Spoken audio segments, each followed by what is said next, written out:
साथियों, अभी जो सेशन है वो मेंस्ट्रुअल हेल्थ एंड हाइजीन पर आधारित है, जिसको हमारी ज्योति गोयल आपके साथ होंगी। और वो टोली एनजीओ की फाउंडर हैं, फेमिनिस्ट हैं और महिलाओं के लिए बहुत कुछ करती रहती हैं। बहुत सारे काम कर रही हैं वो, और फरीदाबाद से हैं। तो ज्योति मैम, आपका बहुत बहुत स्वागत है हमारे इस प्रोग्राम में। धन्यवाद सीमा जी।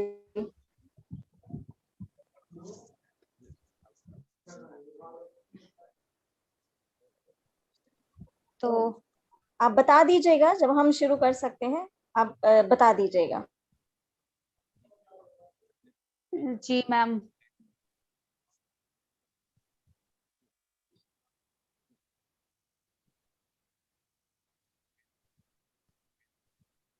मैम आप स्टार्ट। अच्छा, हाँ, यदि आपके दोनों होस्ट आ चुके हैं तो आप कार्यक्रम को स्टार्ट कर सकते हैं। अच्छा, मैम नेहा मैम हमें ज्वाइन करेंगी। आप स्टार्ट कीजिए। थोड़ा सा बताइए लोगों को कि ये पीरियड्स के बारे में क्या होता है, क्यों, और ये आप थोड़ा सा शुरुआत कीजिए। हमारी होस्ट आपको ज्वाइन करेंगी। सॉरी। जी जी जी, ओके ओके, धन्यवाद आपका मुझे बुलाने के लिए। मेरा नाम है ज्योति गोयल और मैं टोली संस्था चलाती हूँ और डिग्री है मास्टर ऑफ सोशल वर्क, और पिछले 6 साल से कार्यरत हूँ समाज सेवा में, और 2 साल पहले टोली संस्था शुरू की है। टोली क्या करता है ये थोड़ा सा अंत में मैं आपको बताऊंगी। उससे पहले आज का जो मुद्दा है उस शुरू करते हैं। एक बार आप कंफर्म कर दीजिए कि आपको मेरी आवाज क्लियरली आ रही है। एक बार आप कंफर्म कर दें तो मैं आगे बढ़ूं। ओके, अच्छे से आ रही है madam. So okay, thank you. So periods, जिसे हम हिंदी में माहवारी कहते हैं, ये एक ऐसा मुद्दा है जिसपे हम भारत में फिलहाल चर्चा शुरू ही हुई है, अभी लोगों तक पहुंच रही है। ये एक दौर ऐसा चला है कुछ पिछले सालों से, जब माहवारी को लेके सबका ध्यान गया, संस्थाओं का ध्यान गया, लोगों का ध्यान गया और बातचीत शुरू हो चुकी है। लेकिन हमारी जनसंख्या इतनी बड़ी है कि एक एक इंसान तक पहुंचने की जरूरत है, चाहे वो लड़का हो चाहे वो लड़की हो, सबको ये बताना की जरूरत है कि ये क्या है और इसका साइंस क्या है इसके पीछे का, और इससे जुड़ी जो कुछ धारणाएं हैं, कुछ मिथक हैं और क्या फैक्ट हैं, ये हमको पता होना चाहिए। तो इसी पे आज हम बातचीत करेंगे और मैं चाहूंगी कि आप भी अपना सवाल जवाब बीच बीच में करते रहें। मैं बीच बीच में थोड़ा पॉज करती रहूंगी, थोड़ा रुक रुक के बात करूंगी। मेरी स्पीड अगर आपको जल्दी लगे तो आप बता दीजिएगा, थोड़ा धीमा हम इसको कर देंगे। तो सबसे पहले अगर हम जब पीरियड्स की बात करते हैं तो एडोलेसेंस पे हम ध्यान देते हैं। एडोलेसेंस की बात करें तो एडोलेसेंस मतलब वो पड़ाव जब आप बचपन से आप एडल्टहुड की तरफ कदम रख रहे हैं। बचपन से एडल्टहुड की तरफ जब हम कदम रखते हैं तो कई सारे बदलाव हम अपने अंदर महसूस करते हैं, और वो बदलाव शारीरिक भी हो सकते हैं, वो बदलाव मानसिक रूप से भी हो सकते हैं। तो अगर मैं आपसे पूछूं, अगर आप पार्टिसिपेट करना चाहें तो आप बताना चाहेंगे क्या कौन से शारीरिक और मानसिक बदलाव बचपन से एडल्टहुड यानी कि युवावस्था में जब हम इस पड़ाव पे को पार करते हैं तो कैसे कैसे बदलाव आपने महसूस किए और आप क्या बताना चाहेंगे?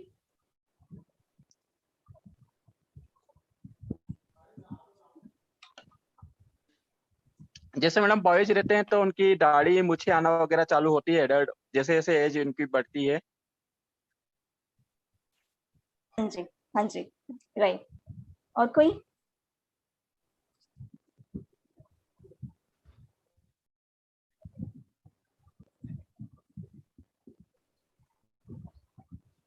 ओके, सो बिल्कुल आपने सही कहा कि शरीर के अलग अलग अंगों में बाल आने से लेके हमारे शरीर का बदलना, एक बदलाव आना, हमारे अलग अलग अंगों में चेंजेस आना, उसके अलावा हमारा मानसिक रूप से हम अपने अंदर बदलाव महसूस करते हैं, हम ज्यादा अपने अंदर एनर्जी महसूस करते हैं, हम अपने अपोजिट सेक्स की तरफ अट्रैक्शन महसूस करते हैं।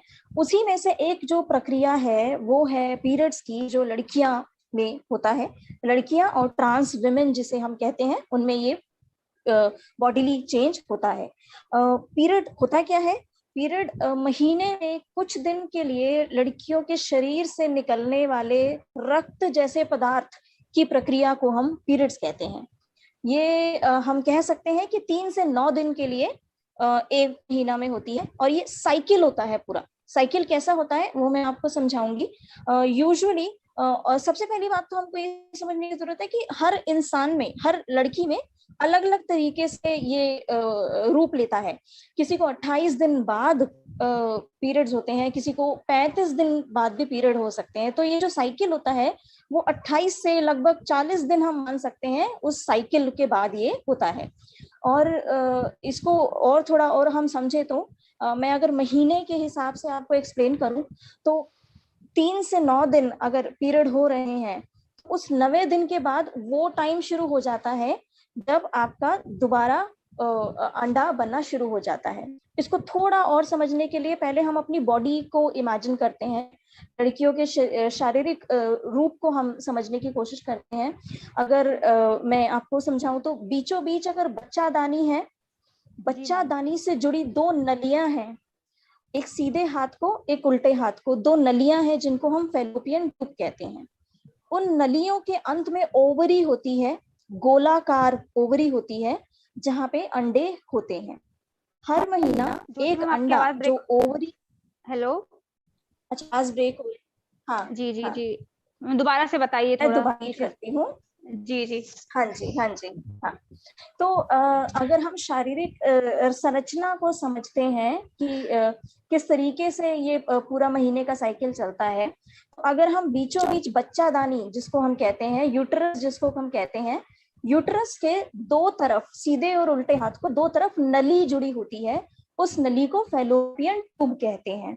उस नली के अंत में दोनों तरफ ओवरी होती है जो कि गोलाकार एक अंग होता है जिसके अंदर अंडे रखे होते हैं, सभी अंडे रखे होते हैं। महीने में एक अंडा जो होता है वो ओवरी से होते हुए नली से, ओवरी से निकलकर नली से होते हुए बच्चादानी के अंदर आ जाता है। और उसका आने का मकसद होता है कि अगर प्रजनन होगा, अगर संभोग होगा, तो वो शुक्राणु से मिलेगा और बच्चा ठहर जाएगा। अब बच्चा ठहरने के लिए एक थैली की जरूरत होती है शरीर में। वो जो थैली बनती है, वो जो बच्चादानी होती है, बच्चादानी के चारों तरफ टिश्यू, खून और टिश्यू का एक थैली बन जाती है। वो थैली बन के उस 9 महीने उस बच्चे को संभाल के रखती है। तो ये जो थैली है, अगर प्रजनन नहीं हुआ, अगर संभोग नहीं हुआ, अगर बच्चा नहीं ठहरा, तो उस थैली की, उस टिश्यू की, उस खून की, उस अंडे की जरूरत नहीं है, उसका कोई अर्थ नहीं है। तो महीने के अंत में वो टूट कर बिखर कर खून के रूप में जो है शरीर से निकल जाता है, विजाइना से निकल जाता है। तो इस तरीके से ये पूरा महीने का प्रोसेस होता है। अंडे का निकल कर आना, अंडे का बच्चादानी में ठहरना, वो दीवार बन जाना, टिश्यूज की दीवार बन जाना, उस दीवार का मोटा हो जाना, और फिर महीने के अंत में अगर बच्चा नहीं ठहरा तो उस दीवार का टूटकर, थैली का टूटकर बाहर आ जाना। ये जो प्रक्रिया है इसको हम माहवारी कहते हैं। आई होप मैं अच्छे से समझा पाई। अगर आपको लगता है दोबारा बताने की जरूरत है तो आप मुझे जरूर बताइएगा, या कुछ और अगर आप इसमें पूछना चाहें तो आप जरूर बताइएगा। जी मैम, अंत में वो सबके क्वेश्चंस लिए जाएंगे। ओके ठीक है। तो ये इस तरीके से ये प्रोसेस होता है। यहाँ पे एक और चीज मैं थोड़ा सा आपको बताना चाहूंगी। स्त्रियों के शरीर में 2 होल्स यानी कि 2 छेद होते हैं। जो मूत्रद्वार होता है वो अलग होता है, और जो पीरियड्स वाला होता है, जो जहाँ से बच्चे का जन्म होता है, वो अलग होता है। तो ये दोनों नलियां जो है ये अलग अलग होती हैं। ये हमको स्पेशली यहाँ पे बहुत अच्छी चीज बताई मैम। यहाँ पे अक्सर लोग इसको समझ नहीं पाते हैं। हाँ जी हाँ जी, और हम अक्सर ये कंफ्यूज कर जाते हैं, और इसी से शायद हमारा ये विचारधारा जुड़ी है कि पीरियड्स का जो रक्त है वो अशुद्ध होता है, गंदा है। इस पे भी हम आगे समझेंगे, इसको भी आगे चर्चा करेंगे। तो ये था प्रोसेस, और जैसा कि मैंने बताया पूरा 28 से 40 दिन का ये प्रोसेस होता है। एक और इंटरेस्टिंग फैक्ट मैं आपको बताना चाहूंगी कि बेबी बॉर्निंग के लिए, या हम समझे कि बच्चे के लिए सबसे उत्तम वक्त कौन सा होता है, फर्टिलाइजेशन के लिए, प्रजनन के लिए सबसे उत्तम वक्त कौन सा होता है। तो पीरियड जब खत्म हो जाते हैं उसके बाद के 10 से 12 दिन जो होते हैं वो प्रेगनेंसी के लिए सबसे बेस्ट होते हैं। क्यों होते हैं? क्योंकि उस टाइम जो है वो जो ओवरी होती है वहां से नया अंडा निकल कर बच्चादानी में आता है। तो पीरियड्स के जस्ट बाद के जो 10-12 दिन होते हैं वो बेस्ट टाइम होता है प्रेगनेंसी का। फिर उसके बाद मैम थोड़ी जो स्पीड आपकी 10-12 तेज हो रही। हाँ ठीक है, मैं थोड़ा स्लो कर लेती हूँ। जी जी। हाँ ओके। सो पीरियड के बाद के खत्म होने के 10 से 12 दिन बेस्ट टाइम होता है प्रेगनेंसी का, और उसके बाद वो पॉसिबिलिटी जो है वो कम होती चली जाती है, चांसेस कम होते चले जाते हैं। ओके सो ये था प्रोसेस। अब उसके बाद हम ये देखते हैं कि ये जो ब्लड निकलता है उसको संभालते कैसे हैं, उसको कैसे हैंडल करते हैं। तो अगर हम परंपरागत तरीके से देखें तो आपको जान के थोड़ा हैरानी होगी कि पारंपरिक तरीके से पत्ता, मिट्टी जैसी चीजें महिलाएं यूज करती आई हैं। लेकिन साइंस के आगे बढ़ने के साथ साथ, विज्ञान के आगे बढ़ने के साथ साथ हमने नए नए प्रोडक्ट्स जो है वो डिजाइन करने शुरू कर दिए। तो उनमें से मैं 4 प्रोडक्ट्स आपको आज बताना चाहूंगी। एक तो बहुत ही कॉमन है पैड, जिसको हम कहते हैं पैड। मैं एक इंटरेस्टिंग सवाल आपसे पूछती हूँ, पैड किस चीज से बना होता है? कोई बताना चाहेगा? क्या वो रुई से बना होता है या किसी और चीज से बना होता है?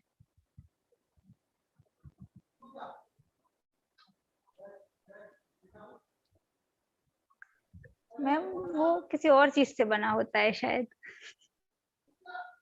हाँ जी राइट। सो नॉर्मली जो पैड्स जो मार्केट में स्टेफ्री, विस्पर ये सब का एडवर्टाइजमेंट होता है वो लगता ऐसा है कि वो कॉटन से बना होता है, बट वो सिंथेटिक फाइबर से बना होता है और that is a artificial product जो बनाया गया है जो ब्लड को सोख लेता है। ये जो है लड़कियां हैं अपने अंडरवेयर में उसको स्टिक कर लेते हैं, उसमें एक गोंद जैसा लगा होता है जो स्टिक कर लेते हैं, वो ब्लड को सोख करता है। और इसका जो ड्यूरेशन होता है इसको रखने का 4 से 8 घंटा इसको रख सकते हैं, ये इसका होता है। और इसीलिए दिन में 3 से 4 बार जरूर इसको बदल लेना चाहिए, चेंज करते रहना चाहिए, ये यूजुअली ऐसा डॉक्टर्स बोलते हैं। और हाँ एक ये बात ध्यान देने की है, it is not made of cotton का नहीं बना होता है, सो ये बायोडिग्रेडेबल नहीं होता है, ये नॉन बायोडिग्रेडेबल है, यानी कि पर्यावरण में ये वो नहीं होता है, डिग्रेड नहीं होता है, ये सालों लगते हैं क्योंकि प्लास्टिक होता है, फाइबर होता है। हाँ जी घुल नहीं पाता है। तो ये एक ध्यान देने वाली चीज है हमारे लिए, जो कि आजकल एनवायरनमेंट के हिसाब से हमको समझने की और ध्यान देने की जरूरत है। उसके अलावा एक और जो कॉमन चीज है वो है कपड़ा। कुछ जगह पे एक ही कपड़ा बार बार यूज किया जाता है, धोकर उसको गर्म पानी में डुबोकर धोकर धूप में सुखाकर दोबारा यूज कर लेते हैं, और कुछ जगह पे बार बार अलग अलग कपड़ा मतलब फेंक दिया जाता है और नया कपड़ा यूज किया जाता है। कपड़ा अगर यूज करें कोई प्रॉब्लम नहीं है, कपड़ा साफ सुथरा यूज करें, कोई पुराना कपड़ा ना यूज करें, सूती कपड़ा यूज करें, दूसरे वाला ना यूज करें, सूती कपड़ा सबसे बेस्ट। तो कपड़ा भी एक अच्छा ऑप्शन है यूज करने के लिए। उसको डिस्पोज कैसे करना है, धोना है, गर्म पानी में धोना है, धूप में सुखाना है, ये सब चीजों का ध्यान रखने का जरूरत होगी।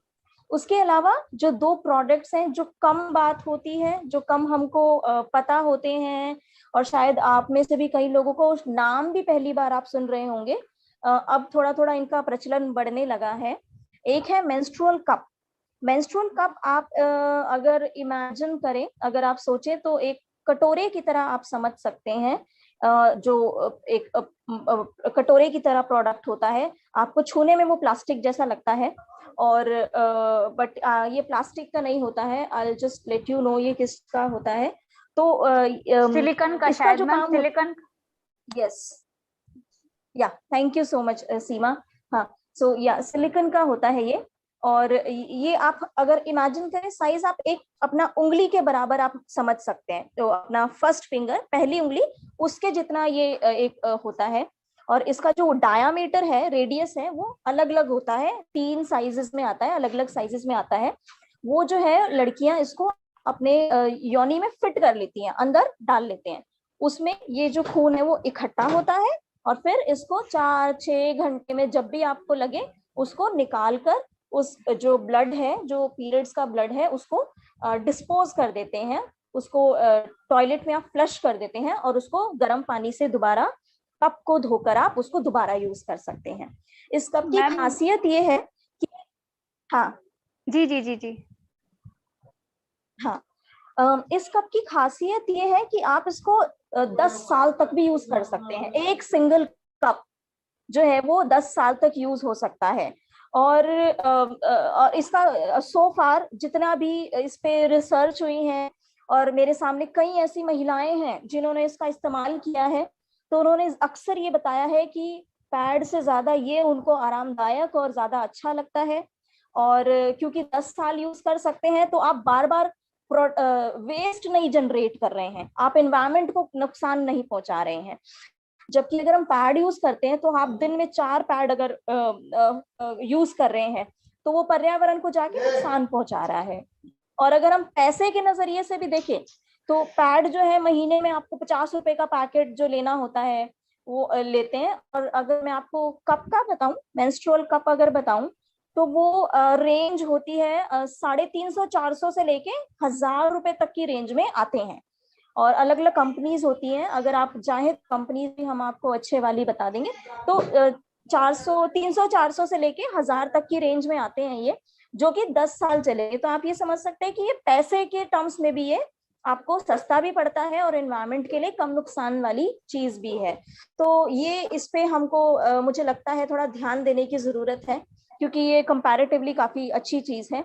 और लेकिन मैम इसे हर कोई चौथी चीज यूज नहीं कर पाता, मैम इसे हर कोई यूज नहीं कर बेशक पाता होगा, आपने लेकिन क्योंकि बहुत ही मुश्किल लग मतलब वो उसके अंदर फिट ये चीजें बहुत मुश्किल लग रही हैं सोचने से भी। हाँ जी, हाँ जी, ये अक्सर महिलाएं कहती हैं कि शुरू में उनको, क्योंकि क्योंकि हम इतना कंफर्टेबल नहीं होते हैं अपने शरीर के साथ, तो हम इतना अवेयर नहीं होते, हमको जानकारी भी इतनी नहीं है इन चीजों को लेके। बट यूट्यूब वीडियोस कुछ अवेलेबल हैं कि आप कैसे थोड़ा सा कोशिशें कर सकती हैं। और मेरे साथ मेरे यहाँ पे एक साथी हैं सौम्या, उन्होंने यूज किया हुआ है, तो वो थोड़ा सा अपना विचार इस पे रखेंगी। तो सौम्या, मैं आपको इनवाइट करना चाहूंगी, अगर आप मेंस्ट्रुअल कप पे अपने एक्सपीरियंस थोड़ा सा बताएं तो। Please Saumya ji. Hello, hi everyone. Yes, thank you मैंने मैम। वेलकम। एक्चुअली मैं 1 साल से यूज कर रही हूँ मेंस्ट्रुअल कप। तो स्टार्टिंग में मुझे भी बहुत ही अनकंफर्टेबल होता था, अजीब सा लगता था। फिर मैंने स्टार्टिंग में 3rd-4th डे यूज करना शुरू किया। 1st-2nd डे यूज नहीं करती थी, क्योंकि आपको पता ही होगा 1st-2nd डे ज्यादा फ्लो होता है। तो मैंने स्टार्टिंग में 3rd-4th डे यूज किया। हर 4-5 घंटे में वो चेंज करती थी मैं। और उसको बहुत इजी टू यूज है, अगर तुम मतलब कम फ्लो में यूज करना शुरू करोगे तो।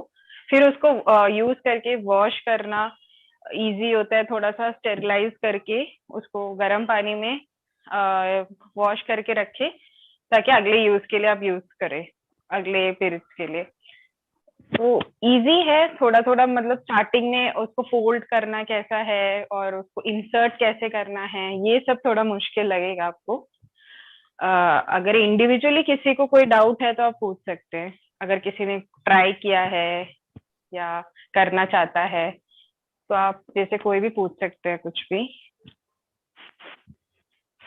तो मैम उसको जब बार बार वॉश करना पड़ेगा, अगर हम किसी कहीं जा रहे हैं और उसको गर्म पानी से ही वॉश करना पड़ेगा तो नहीं, जरूरी नहीं है। अगर आपके पास सोप है या कुछ भी हो, थोड़ा सा सोप, या आजकल वो आते हैं ना, आजकल वो लिक्विड सोप्स आते हैं, आप उससे भी वॉश कर सकते हैं।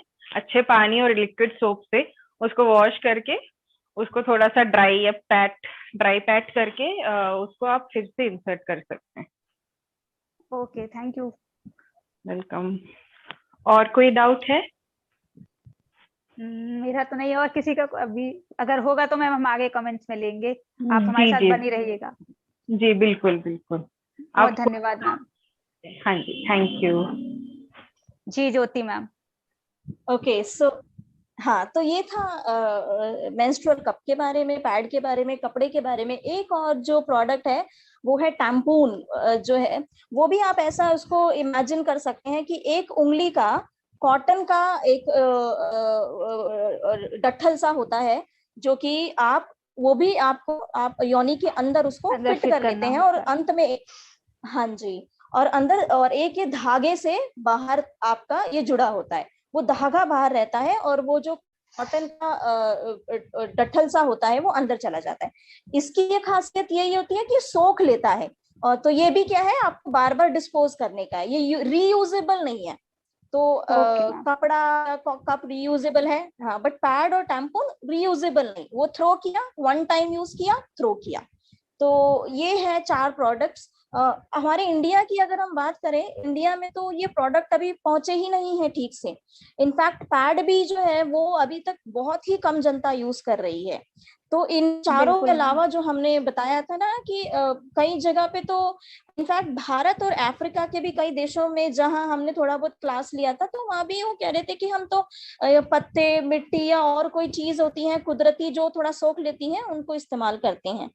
यहाँ पे थोड़ा साफ सफाई का फिर मुद्दा आ जाता है कि कहीं इन्फेक्शन ना हो जाए, आपको बॉडी को सूट ना करें। और अगर हम इन चारों प्रोडक्ट्स की इन्फेक्शन की बात करें, तो हम टाइम पे इनको डिस्पोज करना है, उनको थ्रो करना है, धोना है, इस चीज का ध्यान रखेंगे तो इजिली मैनेज हो जाता है। और थोड़ा जब साफ सफाई की हम यहाँ बात कर रहे हैं, तो जैसे कि हमने पहले भी बोला कि जो डिस्पोज करने वाले 2 प्रोडक्ट्स हैं, पैड और टैम्पून है, उनको 6 से 8 घंटे के अंदर अंदर उनको फेंकना ही फेंकना है, और रिप्लेस करना ही करना है, बदलना ही है होगा। और आरामदायक कपड़े पहनना, ज्यादा टाइट कपड़े इस दौरान ना पहनना, ये थोड़ा हमको खुद से थोड़ा ध्यान रखना चाहिए, ताकि शरीर आराम में रहेगा तो ये जो टाइम है इसमें पेन और ये सब हम बेयर कर पाएंगे।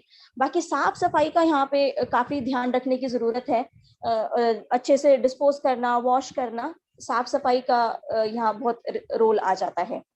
इसके बाद हम अगर थोड़ा सा ये देखें कि पीरियड्स के दौरान या पीरियड से पहले हमारी बॉडी या हमारा माइंड कैसे रिएक्ट करता है, तो उसके भी 2-3 टर्म्स हैं, मैं आपको बताना चाहूंगी। एक तो मैंने शायद ये आपको नहीं बताया कि मेना आर्क और मेनापॉज, ये 2 टर्म होती हैं। जो पीरियड्स की शुरुआत लड़कियों में या ट्रांस वुमेन में होती है, वो 10 से 13 साल जो हमें है शुरू हो जाता है, जिसको हम मेना आर्क कहते हैं, यानी कि शुरुआत हो गया। और 45 से 50 करीब की उम्र में ये बंद होने लगता है, जिसको हम मेनोपॉज कहते हैं। तो मतलब जब रुक जाते हैं। तो ये जो पीरियड्स है ताउम्र नहीं होते हैं, सारी उम्र नहीं होता है, इसका एक ड्यूरेशन है, एक जीवन काल में एक दौर होता है, जो कि 10 से 13 साल की उम्र से हम मान सकते हैं 50 साल की उम्र तक होता है। तो मेना आर्क और मेनापॉज ये 2 टर्म्स होती हैं। अब पीरियड्स होने से कुछ दिन पहले प्री मेंस्ट्रुअल सिंड्रोम नाम की चीज हो है, जिसका अक्सर ना थोड़ा मजाक भी बनाया जाता है कि तुम चिड़चिड़ी हो रही हो, तुम्हें लगता है पीएमएस हो गया है।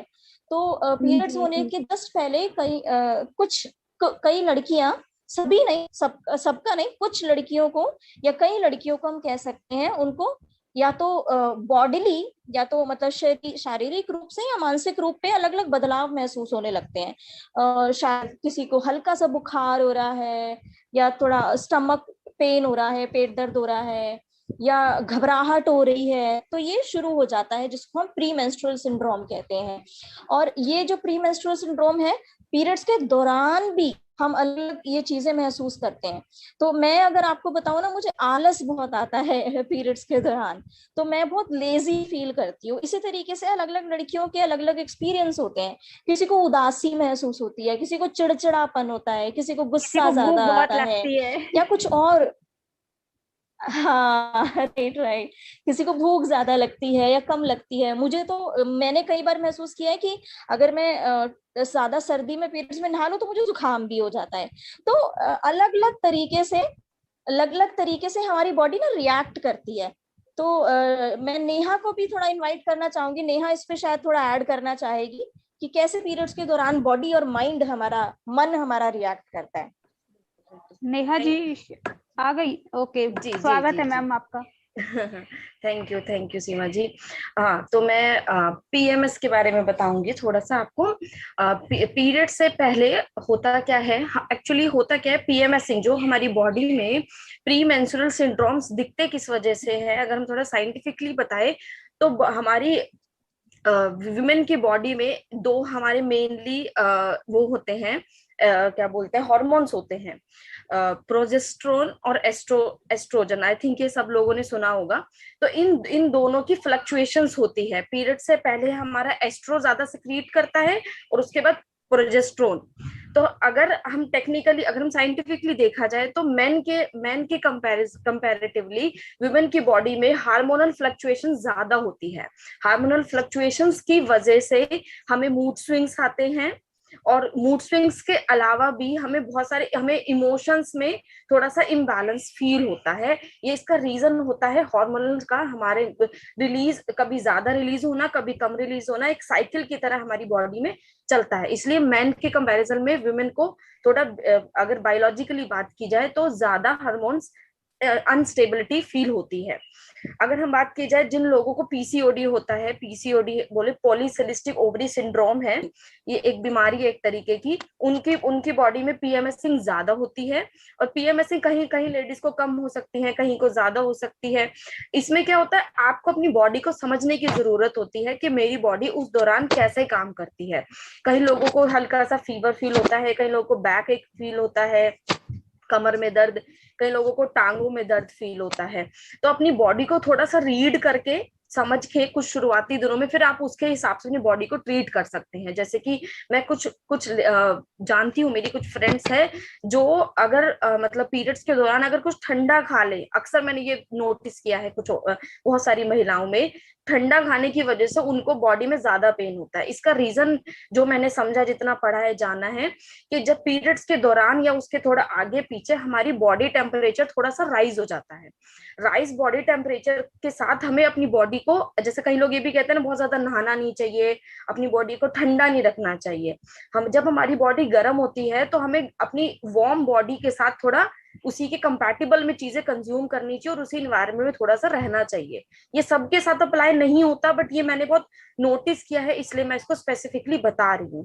तो जैसे कि आप दूध पिए, चाय पिए, थोड़ा सा गर्म पदार्थ ले ताकि आपकी बॉडी उसको बैलेंस करके रखे। और उसके अलावा भी जब आपका यूट्रस में से खून रिलीज होता है, ठीक है, तो वो उस दौरान अगर आपकी बॉडी ठंडी रहेगी तो वो खून जमेगा नहीं, बहुत इजिली आपकी यूट्रस से निकल जाएगा। जब आपके बहुत सारी लड़कियों को जब पेन होता है तो आप देखोगे गर्म बॉटल यूज करते हैं। गर्म बॉटल पेट के पास रखने से क्या होता है, आपकी यूट्रस को थोड़ी सी गर्माइश मिलती है, जिसकी वजह से जो हमारा ब्लड होता है उसको कहीं क्लॉट नहीं होता, जमता नहीं, और वो आसानी से बह जाता है। तो इस वजह से हमें बॉडी को थोड़ा समझने की जरूरत होती है कुछ शुरुआती दिनों में, और उसके हिसाब से हमें अपनी बॉडी को समझते हुए उसके हिसाब से चीजें कंज्यूम करनी चाहिए। जनरली लोग ठंडी चीजें बना करते हैं, सर, कई लोग कहते हैं सर नहीं धुलना चाहिए, ऐसी चीजें हैं, लेकिन वो आप अपनी बॉडी के अकॉर्डिंग देखें। कई लड़कियों को बहुत ज्यादा पेन होता है और कई लोगों को कम भी होता है। तो इतना ही मैं कहना चाहूंगी। Thank you Jyoti, thank you Seema. Neha ji, आप ज्योति जी के साथ आगे का सेशन कंटिन्यू रखें प्लीज, क्योंकि आज की हमारी होस्ट आप ही हैं, तो आप इनसे क्वेश्चन पूछें। और ज्योति मैम, अगर आपको लगता है कि आप कुछ ऐसा, जैसे कुछ चीजें स्पेशली विजुअली इम्पेयर्ड के हिसाब से आपको बताना चाहे, अगर आप बता पाएंगी तो हमारे लिए थोड़ी सी आसानी होगी। ठीक ठीक ठीक। हाँ जी, हाँ जी, हाँ जी, थैंक यू। तो हाँ, तो जैसा कि नेहा ने बोला, ये बिल्कुल सोचने वाली है कि कोई चीज सब पे अप्लाई हो रही है, ऐसा नहीं है। सबके अपने अपने शरीर के हिसाब से आप अपना पैटर्न समझ के अपने रह सकते हैं। किसी को बाल धोना बिल्कुल ओके है, किसी के लिए बाल धोने में उनको तबीयत खराब हो जाती है, तो डिपेंड करता है सबके ऊपर। तो ये था इफेक्ट के ऊपर, क्या असर पड़ता है हमारे शरीर पे, तो और शरीर पे और हमारे मन पे। तो ये था। उसके अलावा हम थोड़ा सा मिथ्स डिस्कस कर सकते हैं कि ये चीजें कुछ असल में बोली जाती हैं, आमतौर पे बोली जाती हैं, वो कितनी सही हैं, कितनी नहीं है। तो बाकी हमने काफी कुछ इसमें डिस्कस किया है। तो एक मैं पूछूंगी, आप शायद हाँ या ना में जवाब दे सकते हैं। और एक आध चीज मैंने पहले भी कवर कर ली है। तो पहला हमारा जो स्टेटमेंट है कि लड़कियों की योनि में एक छेद होता है, इसका हाँ या ना में आप क्या कहना चाहेंगे? ना। हाँ जी, राइट, बिल्कुल सही। और मैंने थोड़ा सा हिंट भी दिया था। सृष्टि जैन, आप कुछ कहना चाहते हैं क्या? नहीं मैम, कंटिन्यू। हाँ जी, सृष्टि, कोई भी क्वेश्चन हो ओके ओके, तो रखना। या श्योर। हाँ ओके। सो हाँ, तो जैसा कि हमने पहले भी, मैंने अभी हिंट दिया था इस पिछले आधे घंटे में कि दो छेद होते हैं, जो यूरिनल जो ट्रैक्ट होता है वो अलग होता है, यानी कि जो मूत्र द्वार होता है वो अलग होता है, और बच्चादानी वाला जो छेद होता है वो अलग होता है। उसके अलावा दूसरा जो स्टेटमेंट है हाँ या ना में आप लोग जवाब दे सकते हैं कि माहवारी का रक्त अशुद्ध होता है। इसको लेके आपको क्या लगता है, ये भी हाँ नहीं। या नहीं? ओके, और कोई? इसका आंसर मैं यस देना चाहूंगी मैम, आई थिंक होता है। समझ नहीं आया मुझे, आप दोबारा रिपीट। सृष्टि यस बोल रही है। यस बोल रही हैं, हाँ, उन्हें लगता है कि हाँ अशुद्ध होता है। ओके ओके, ठीक है। और कोई?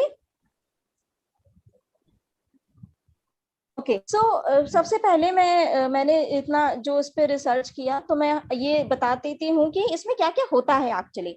तो जो पीरियड्स का जो पदार्थ होते हैं, पीरियड्स के दौरान जो पदार्थ निकलता है उसमें खून होता है, उसमें टिश्यू होता है। टिश्यू बोले तो जो जो थैली बनती है वो टिश्यू की बनती है। उसके अलावा इलेक्ट्रोलाइट होता है, उस इलेक्ट्रोलाइट में सोडियम और पोटेशियम होता है, और उसके अलावा कुछ बैक्टीरियाज होते हैं। तो ये मोटा मोटी तौर पे ये सारी चीजें होती हैं।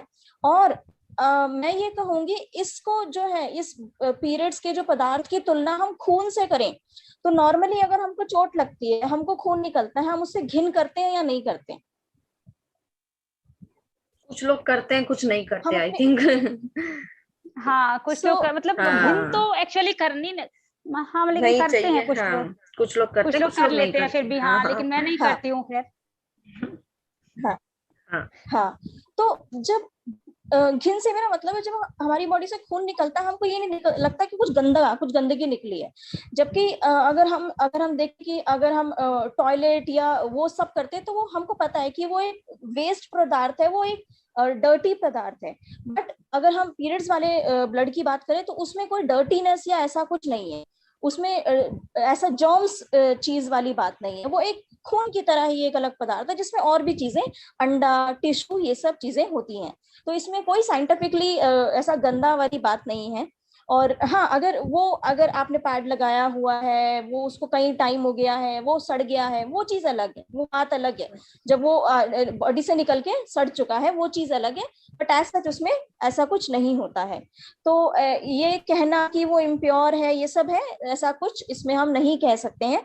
पुरानी जो चीजें हैं, उसका जो इम्प्योरिटी से लेना था, जो परंपरागत तरीके से हम इम्प्योर मानते थे, उसका काफी हद तक साफ सफाई से लेना देना था। पिछले दौर में डिटॉल नहीं होता था, साफ सफाई के जरिए नहीं होते थे, तो हम अक्सर क्या वो करते थे कि वो साफ सफाई के चक्कर में उसको अशुद्ध, इम्प्योर, गंदा बोल देते थे। लेकिन आज के दौर पे हमारे पास बहुत सारी चीजें हैं साफ सफाई मेंटेन करने के लिए, तो इसमें ऐसा कोई इम्प्योर या गंदा जैसा हम कहना इतना वाजिब नहीं होगा। हाँ, तो और ये इसका, हाँ हाँ ज्योति जी, इसके अलावा इसी सेम ब्लड में जितना मुझे पता है बच्चा पलता है ना 9 महीने, बिल्कुल बिल्कुल, यस है ना? यस। तो इसको हम वैसे भी इम्प्योर हाँ, नहीं कह सकते।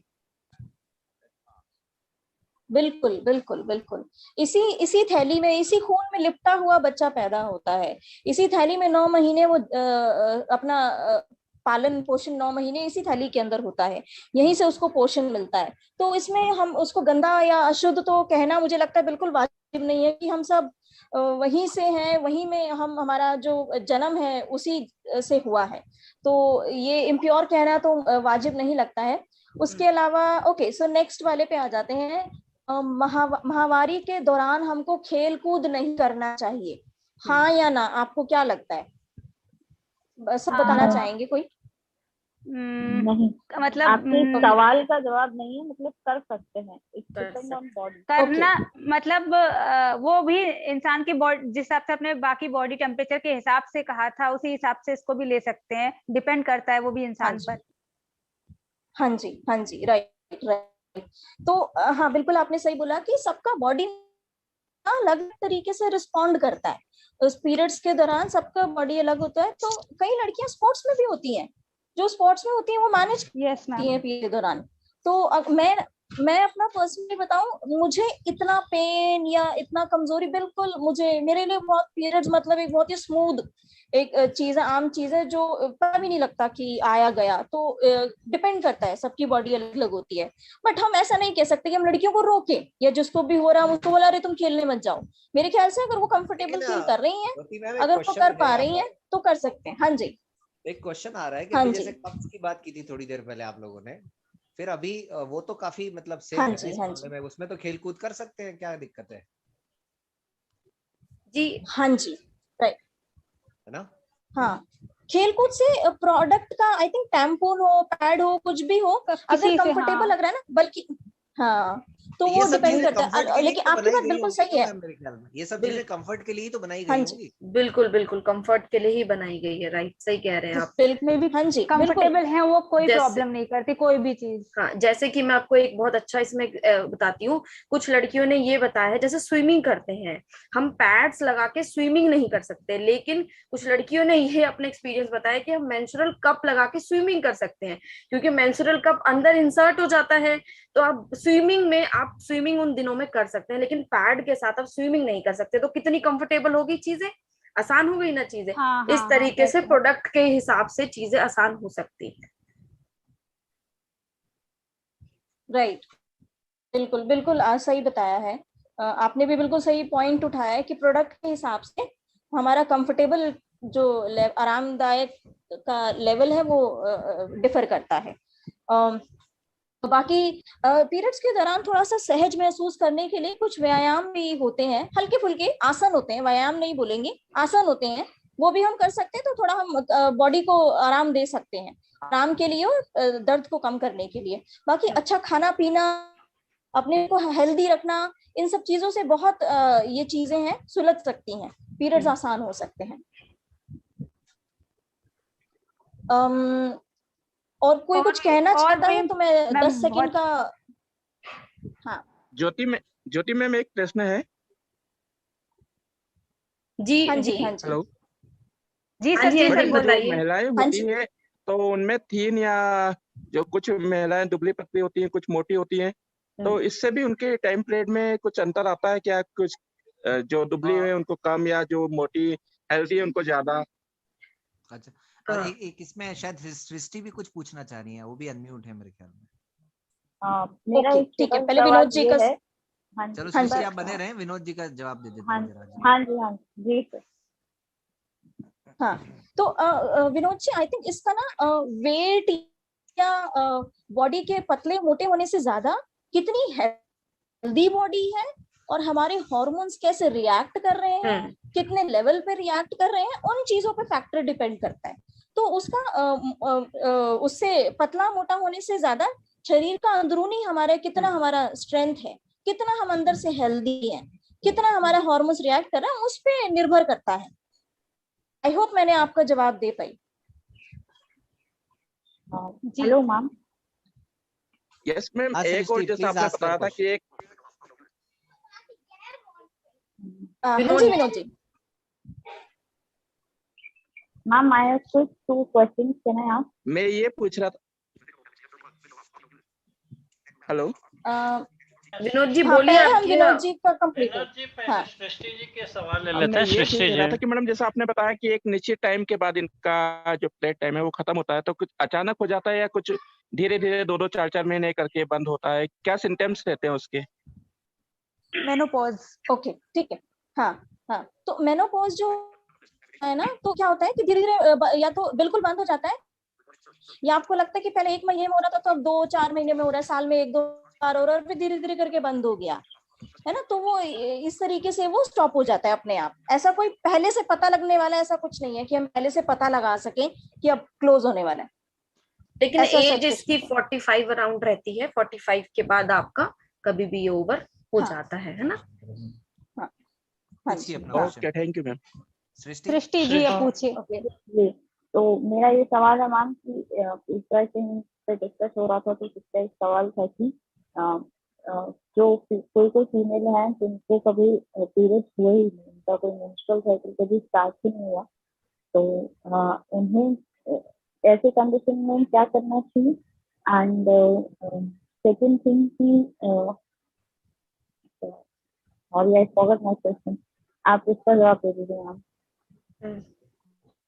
ओके ओके, तो सृष्टि जी जितना मैं आपको समझ पाई, आप ये पूछना चाह रहे हैं जिसको पीरियड्स उम्र के हिसाब से स्टार्ट नहीं हुए हैं उनको क्या करना चाहिए, आप यही है ना? जी मैम, जी मैम, कभी हुए ही नहीं, 25 27 हाँ ऑफ हाँ, तो आई उनको जरूर आप गायनोकोलॉजिस्ट को, जिसको भी है उनको गायनोकोलॉजिस्ट को विजिट करके बात करना चाहिए। ये एक बार उनसे विजिट करने की जरूरत है, विजिट करने की जरूरत है। हाँ, और जनरली ऐसे केसेस में दो ही केसेस होते हैं, या तो आपके ओवरीज से अंडे निकल नहीं पा रहे हैं, ठीक है, और दूसरे केस में या तो आपके ओवरीज में अंडे है ही नहीं। एक्चुअली क्या है, फीमेल बॉडी जो फीमेल एग होता है वो बनाती नहीं है, हम बाय बर्थ अपने बॉडी में अंडे लेके ही पैदा होते हैं, लेकर आते हैं। यस। हाँ, हमारे बॉडी में ओवरीज में स्टोर्ड होते हैं बहुत सारे एग्स जो हर मंथ निकलते जाते हैं। तो अगर किसी के केस में ऐसा कुछ है कि ओवरीज में एग ही नहीं है, या फिर एग रिलीज नहीं हो पा रहे, या फिर एग फर्टिलाइज नहीं हो पा रहे हैं, मतलब प्रोडक्टिव एग्स नहीं है, तो ऐसे केसेस में आपका पीरियड्स नहीं होते। तो आप गायनेकोलॉजिस्ट को दिखाएं और जो भी आपका इशू है उसको आप सॉल्व कर सकते हैं। मैम एक छोटा सा क्वेश्चन और है कि जैसे सर ने मेनोपॉज के बारे में पूछ रहे थे, तो मेनोपॉज में दूसरे मतलब लाइक कभी कभी ऐसा होता है कि फीमेल को वीकनेस जैसे कि, तो उसके लिए वो न्यूट्रिशन के पॉइंट ऑफ व्यू से क्या ध्यान रख सकते हैं कि आफ्टर इफेक्ट, आफ्टर ऑस्टियोपेरोसिस ऐसी चीजें बहुत देखने में आती है, तो वो चीजें ना हो। अच्छा, मतलब ज्योति हाँ बताइए। तो देखो, मेनोपॉज के बाद आपका सवाल ये था ना कि मेनोपॉज के बाद जो इश्यूज होते हैं वो ना हो, उसके लिए हम पहले ही क्या करें, है ना? जी हाँ, क्या प्रिकॉशंस ले सकते हैं जी। न्यूट्रिटिवली और इस तरीके से?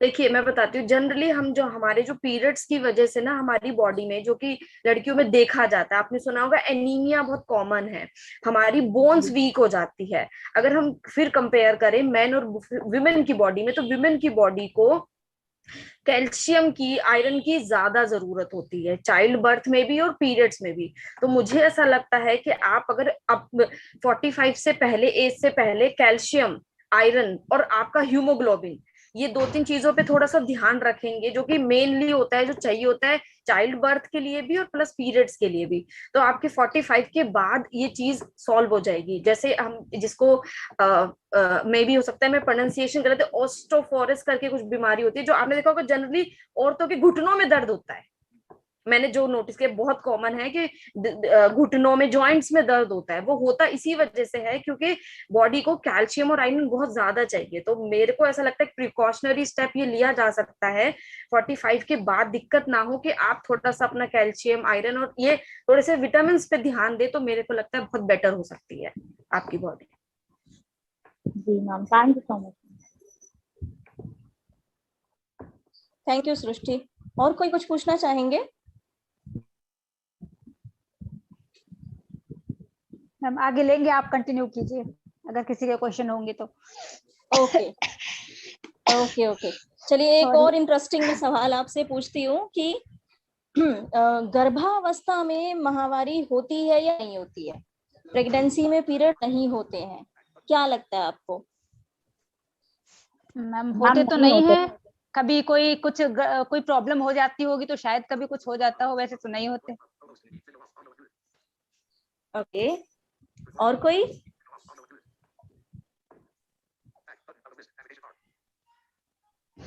सो गर्भावस्था में, प्रेगनेंसी में पीरियड्स नहीं होते हैं, और इसका शायद आप लोग पहचान ही गए होंगे एक ऑब्वियस रीजन ये होता है कि वो जो थैली बनी होती है उसमें बच्चा ठहर जाता है, तो 9 महीने वो थैली संभालने के लिए बच्चे को चाहिए होती है, तो वो ऐसी की ऐसी बनी रहती है, टूट के बिखरती नहीं है, इसलिए 9 महीने तक वो पीरियड्स नहीं होते हैं, क्योंकि वो जो सारा जो टिश्यूज है, वो जो थैली है वो बच्चे के लिए संभालने के लिए काम आती है, इसलिए पीरियड्स नहीं होते हैं प्रेगनेंसी।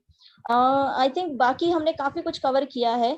जैसा कि नेहा ने, हाँ जी, हाँ मैम आपने सैनिटरी पैड को यूज करने का जो तरीका बताया है, आई थिंक अगर आप थोड़ा सा उसे डिस्पोज करने का अगर तरीका बता दें, वैसे जो यूज करता है उसे पता होता है, फिर भी हाँ जी, हाँ जी, राइट, बिल्कुल, आपने थैंक यू, आपने मुझे याद दिला दिया, शायद ये मैंने थोड़ा मिस कर दिया। तो सैनिटरी नैपकिन्स जो होते हैं उनको लगाने का तो बताया था कि उनके एक पीछे एक स्टिकर सा होता है, और एक 2 पंखों की तरह स्टिकर वाले होते हैं, जिनको आप पीछे की नीचे की तरफ स्टिक कर लेते हैं, चिपका लेते हैं। हाँ हाँ, दोनों साइड में होता है, जिसको आप अंडरवेयर में चिपका लेते हैं। अब आपको 6 घंटे बाद, 7 घंटे बाद इसको निकालना होता है, तो उसको क्या करते हैं, आप हटाते हैं, आप उसको कागज में लपेट लीजिए, कागज में लपेट के आप उसको पन्नी में डाल दीजिए, उसके बाद आप उसको डस्टबिन में डाल दीजिए। ये टॉयलेट में फ्लश करने वाली चीज नहीं होती है, ये हम सबको खास तौर पे ध्यान रखना है। ये कुछ ऐसा नहीं है जो टॉयलेट में फ्लश किया जा सके, ये है जो डस्टबिन में हमको फेंकना है। तो नैपकिन हो गया, मतलब पैड हो गया, और टैम्पून हो गया, वो स्पेशली डस्टबिन में डालने वाली चीज है, फ्लश करने वाली चीज नहीं है। मैम अगर आपको थोड़ा बायोडिग्रेडेबल पैड के बारे में अगर कोई आइडिया है, आप उससे कुछ लाभ देख सकते हैं।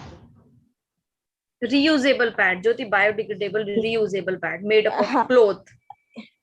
हाँ, तो कपड़े के बने जो बायोडिग्रेडेबल आते हैं, कपड़े का ऑब्वियसली बायोडिग्रेडेबल होगा, तो वो अलग होते हैं, वो रीयूजेबल होते हैं, और एक ये जो सिंथेटिक वाले होते हैं ये अलग होते हैं। नॉर्मली जो मिलते हैं बाजार में, जो स्टे फ्री विस्पर होते हैं, ये सिंथेटिक होते हैं। कपड़े वाला जो होता है वो अलग कंपनीज होती है, जिनका तो शायद हमको भी पता भी नहीं है नाम, मैं भी भूल गई क्योंकि मैं काफी टाइम बाद ये क्लास ले रही हूँ, तो मुझे दोबारा चेक करना पड़ेगा वो कंपनीज कौन सी हैं।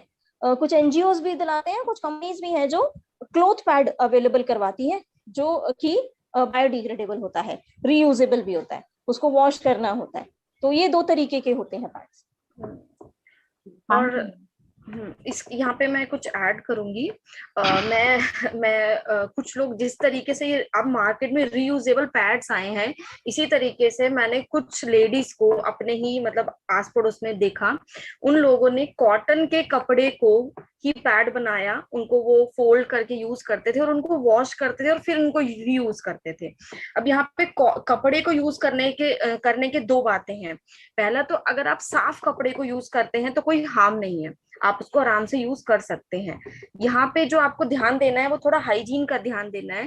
जैसे ज्योति जी ने ये पॉइंट मिस हो गया कि कपड़े के यूज को हम कपड़ा कैसे यूज कर सकते हैं, लोग करते हैं, हमने भी किया है। जो पुराने कपड़े हैं उसको आप कॉटन के स्पेसिफिकली उसको यूज कर सकते हैं, लेकिन रीयूज कॉटन का वो रीयूज भी करते हैं लोग, अपने ही खुद ही 1-2-3 कपड़े ले लिए और उसी को 1-2 बार यूज करके फिर उसको थ्रो कर दिया। ऐसा आप कर सकते हैं, लेकिन थोड़ा हाइजीन का ध्यान रखें और साफ रखें कपड़े को। राइट ज्योति जी? हाँ जी, हाँ, वो इस पॉइंट को कवर कर चुकी थी एक्चुअली, थोड़ा पहले किया था उन्होंने थोड़ा सा। मैम जैसे आपने साफ सफाई की बहुत बात की, मतलब रखनी ही चाहिए, ये तो होता ही है, लेकिन जैसे साइटेड से देख लेता है, गिरा है, उसे पता चल जाता है। Being a visually impaired person हमें दिक्कत बहुत आती है। तो अगर आपका कभी ऐसे इंटरेक्शन हुआ है, किसी ने ये चीज बताई कि इसे कैसे करना है, और स्पेशली होता है अगर कभी थोड़ा वो मिसप्लेस हो गया है पैड से, वो मे भी चांसेस रहते हैं कि ड्रेस भी खराब होने के चांसेस रहते हैं। तो उस सिचुएशन को कैसे, उसमें अपना कॉन्फिडेंस कैसे बना के, ये चीज तो हो सकती है कहीं। मैं कुछ ऐड करूं यहाँ पे? हाँ, ने मुझे मेरे को ऐसा लगता है, जैसे अगर आपको, पहली बात तो मैं इस बात में बहुत एम्फसाइज करती हूँ कि आप अपने पीरियड्स की साइकिल आपको बहुत, मैं भी ऐसी ही थी, मैं भी नोट नहीं करती थी कि, पर मुझे लगता है करनी चाहिए कि मेरे को लास्ट महीने 12 को हुए थे तो अब मुझे 13 को होने हैं या 14 को होने हैं।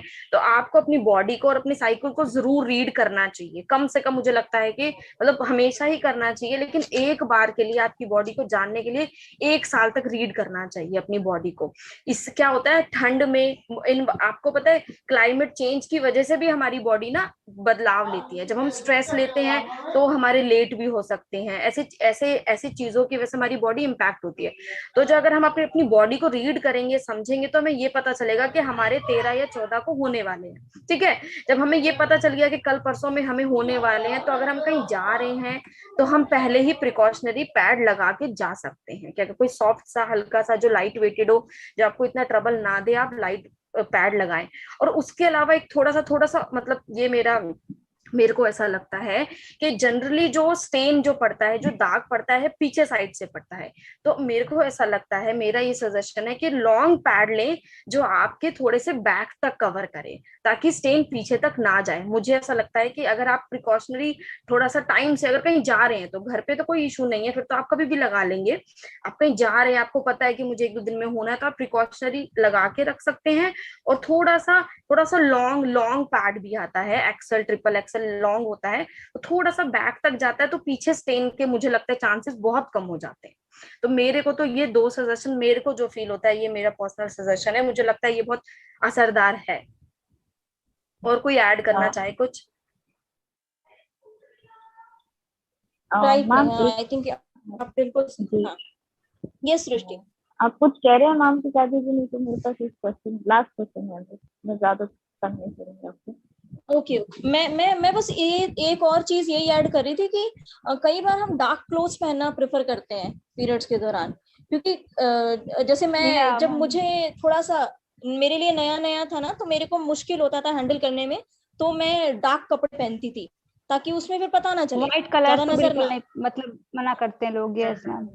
हाँ मैम, एक चीज है कि कुछ ऐसे मेडिसिन आते हैं मार्केट में जो आपके पीरियड को थोड़ा डिले कर देते हैं, और जनरली ये पिल, लाइक अगर आपको मालूम है आपकी डेट, क्योंकि बहुत लोग होते हैं जो डेट वगैरह नोट करके रखते हैं, ये चीजें रहती हैं। और उस सिचुएशन में ये होता है कि उन्होंने, लाइक कोई अगर फंक्शन आ रहा है, कोई फेस्टिवल है, तो उसे वो आगे बढ़ा देते हैं, फिर इससे हार्मोनल डिस्टर्बेंसेस भी होते हैं। तो हम ये रिक्वेस्ट है कि आप एटलीस्ट इसके इल इफेक्ट पे ज्यादा फोकस करें, और ये स्ट्रेस रहे कि कम से लोग इसे यूज ना करें एटलीस्ट, या किसी रेयर केस बहुत इम्पोर्टेंट वैसे नहीं करना चाहिए। तो इस पे आपके क्या व्यूज है मैम?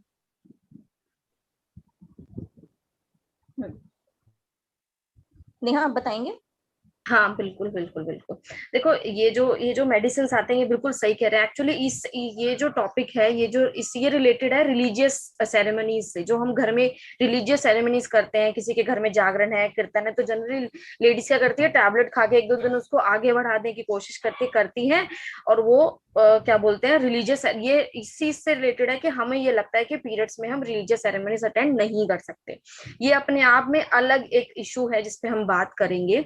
लेकिन यहाँ मैं ये ऐड करूंगी कि मेरा तो ये बहुत स्ट्रॉन्ग रिकमेंडेशन है कि आप देखो, पीरियड्स एक बहुत नेचुरल सी चीज है, हमारी बॉडी अपने आप कुछ काम करती है। कितनी एक नेचुरल सी चीज है कि अगले 28 दिन बाद वो एग रिलीज करती है, ब्लड रिलीज करती है। तो मुझे ऐसा लगता है कि इस नेचुरल प्रोसेस को आप ना खराब करें। उसके अलावा अगर आपको पीरियड्स नहीं हो रहे, या आपको सच में डिले करना है, कुछ रीजन है बहुत स्ट्रॉन्ग, ठीक है, रिलीजियस सेरेमनीज को छोड़ के मुझे नहीं लगता कोई होगा स्ट्रॉन्ग रीजन, तो आप डॉक्टर की रिकमेंडेशन के बगैर मेडिसिन ना लें। ये आपकी पूरी नेचुरल प्रोसेस को पूरा हैम्पर कर देगा, और आपको बहुत ज्यादा इश्यूज हो सकते हैं। तो मेरा तो स्ट्रॉन्ग मानना है। इवन उसके अलावा जब आप पीरियड्स के दौरान अगर कोई ऐसी मेडिसिन लेते हैं, जैसे कि कई लोग एंटी वो रहते हैं, डिप्रेसेंट, मतलब डिप्रेशन, स्ट्रेस वाली, ऐसी भी बहुत सारी ऐसी मेडिसिन होती है जो हमें पीरियड्स के दौरान नहीं लेनी चाहिए।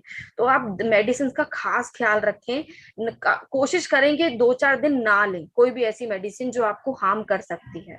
तो मेरा तो ये मानना है। उसके अलावा ज्योति जी कुछ ऐड करेंगे तो कर सकते हैं। नहीं, मैं सहमत हूँ नेहा की बात से कि ये बिल्कुल एक्सेप्शन होना चाहिए। बिल्कुल जब लगे। और ये सही बात है कि और इसी से हम क्यों ना ये चीज भी डिस्कस करें। श्रुति आप कुछ और, तो हम आगे बढ़े। और कोई? हाँ जी बिल्कुल, नहीं नहीं मैम, यस बिल्कुल। Okay okay.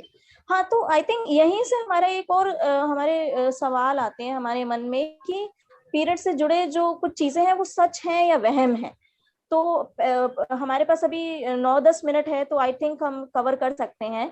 तो जैसे कि पीरियड्स में पूजा करनी है नहीं करनी है, धार्मिक ग्रंथों को हाथ लगाना है नहीं लगाना है, रसोई में जाना है या नहीं जाना है, लड़कों के साथ नहीं बैठना है, चार नहीं छूना है, और भी बहुत सारी चीजें होती हैं। अब बता रहे हैं, तो आपको क्या लगता है कि कितना पूजा पाठ और खाना नहीं बनाना कितना जुड़ा है? आप बताना चाहेंगे इस बारे में आपके क्या विचार हैं और आपने क्या समझा है? कोई भी अगर बताना चाहे। बाकी चीजें तो मुझे स्ट्रांगली ये लगता है कि मेरी हाँ आवाज हाँ आ हाँ रही है? सीमा जी आ रही है, बोलिए बोलिए। मतलब जितनी भी चीजों का आपने नाम लिया, बाकी मुझे लगता है ये सारी चीजें गलत है। मतलब इनको तो स्ट्रांगली मैं कहती हूँ कि इंसानों को अवॉइड करना चाहिए। ऐसा कुछ भी नहीं होता कि हम खाना नहीं बना सकते या अचार नहीं छू सकते। लेकिन हाँ, फिर जो पूजा वाली बात आती है वो लोगों की थोड़ी भावना से जुड़ी होती है, तो उस पे यही है। लेकिन क्यों, इसमें मैं यही कहना चाहूंगी कि ये नेचुरल प्रोसेस है, अगर इसको भी हम देख करने की कोशिश करें तो अच्छा होगा। बाकी तो ये थोड़ी श्रद्धा वाली बात आ जाती है, तो इस पे बहुत ज्यादा नहीं बोलूंगी कुछ भी। Okay okay, thank ma'am I you. Would और कोई लाइक टू बताना ऐड चाहेगा? वन कुछ भी थिंग। बोल। में सीमा मैम हाँ श्री। प्रीति मैम भी आ गए हैं हमारे बीच में, तो और 5 मिनट हैं 4 बजने में, प्लीज। हाँ जी ठीक है। हाँ जी, ओके ओके ठीक है। ओके। मैम मैं बस ये कहना ओके चाहूंगी सृष्टि आप। हाँ नॉर्थ, हाँ जी, नॉर्थ ईस्ट स्टेट में तो मैम फर्टिलिटी का त्योहार है पूरा, माँ कामाख्या का मंदिर, वो सेलिब्रेट भी करते हैं, वो भी हमारे इंडिया का ही पार्ट है। तो एटलीस्ट हमें वहाँ से उस कल्चर से ये चीज जरूर लेने से, और कुछ ले नहीं है। हाँ जी हाँ जी, हाँ हाँ बिल्कुल। तो समुदाय के हिसाब से, अलग अलग एरिया के हिसाब से कई जगह इसका जश्न मनाया जाता है, पूजा पाठ होती है, कई जगह इसको नहीं मान्यता होती है। ऐतिहासिक तौर पे अलग अलग वजह थी, अलग अलग कारण थे इसको चलाने के, इसको कंटिन्यू करने के, बट वक्त के साथ साथ चीजें बदल रही हैं। बाकी हमको ये थोड़ा सा ध्यान देने की जरूरत है कि हाल फिलहाल में ऐसे कई भेदभाव पीरियड्स की वजह से हुए हैं जहाँ पे लड़कियां शर्म के मारे सुसाइड तक लेती हैं। 2017 में स्कूल में एक लड़की को दाग लगने पर मैडम ने इतना इंसल्ट किया, उसको इतना शर्मिंदा महसूस करवाया कि उस लड़की ने सुसाइड कर लिया। तो हम मेरे मानना है पीरियड्स को शर्म की बजाय एक नॉर्मल प्रक्रिया के तौर पे देखें, और इस पे बातचीत करने पे हिचकिचाएं नहीं। अगर दाग लग गया या कुछ हो गया, बच्चे को पता नहीं है, नॉलेज नहीं है, तो इसमें हम ये ना सोचे कि ये शर्मिंदगी वाली बात है या बदनामी वाली बात है, ताकि जो युवा लड़कियां हैं, जो बड़ी हो रही हैं, बच्चियां हैं, उनको मानसिक रूप पे इस तरीके से प्रताड़ना ना झेलनी पड़े, उनको ये शर्मिंदगी महसूस ना हो कि ये कुछ गलत है या हम गलत हैं। तो अपने शरीर और को लेके पॉजिटिव रहना, सकारात्मक उनके अंदर विचार आने चाहिए। इनफैक्ट मैं ये कहूँगी माहवारी एक बहुत खूबसूरत चीज है जो एक लड़की को क्षमता देती है माँ बनने की। हालांकि माँ बनना या नहीं बनना वो उसका अपना चॉइस है, लेकिन ये एक बहुत ही कह सकते हैं सृष्टि ही इसी से चल रही है, जो मानव प्रजाति है वो इसी से चल रही है।